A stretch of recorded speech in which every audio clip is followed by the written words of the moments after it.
I'm with Jennifer Blanke, the head of the Global Competitiveness Network here at the Forum. Jennifer, can you tell me a little bit about the Africa Competitiveness Report? Yes. At the World Economic Forum, we've been doing Africa Competitiveness Reports since the late 1990s, and we did a few of them on our own. But since 2007, we've actually been doing joint reports together with the World Bank and the African Development Bank. The 2009 Africa Competitiveness Report is the second in this series that we're doing our three organizations together. And basically this brings together the knowledge and expertise of all of our organizations.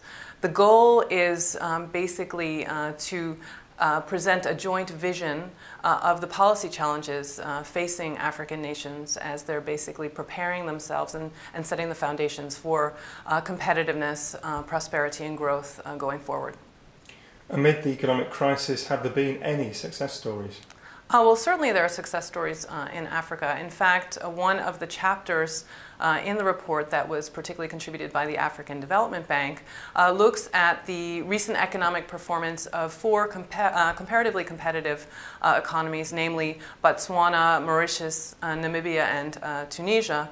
And what they find is that really the competitiveness drivers of these economies have been basically stable and credible institutions or governance in these economies. And what this has done is it's basically reduced transaction costs in doing business in the economies, and it's also encouraged entrepreneurship and innovation, and this has been very important in these countries in particular.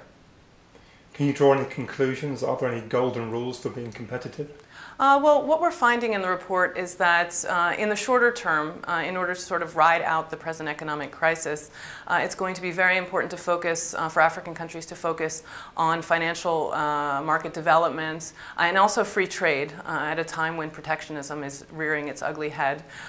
Looking more to the medium-term outlook or longer-term outlook, we find that the critical areas to focus on for improving African competitiveness are infrastructure, and there particularly energy and transport infrastructure, upgrading educational and healthcare systems for improved human resources in these economies, and also creating more business-friendly environments where it is less costly and difficult to start and to run businesses in African economies.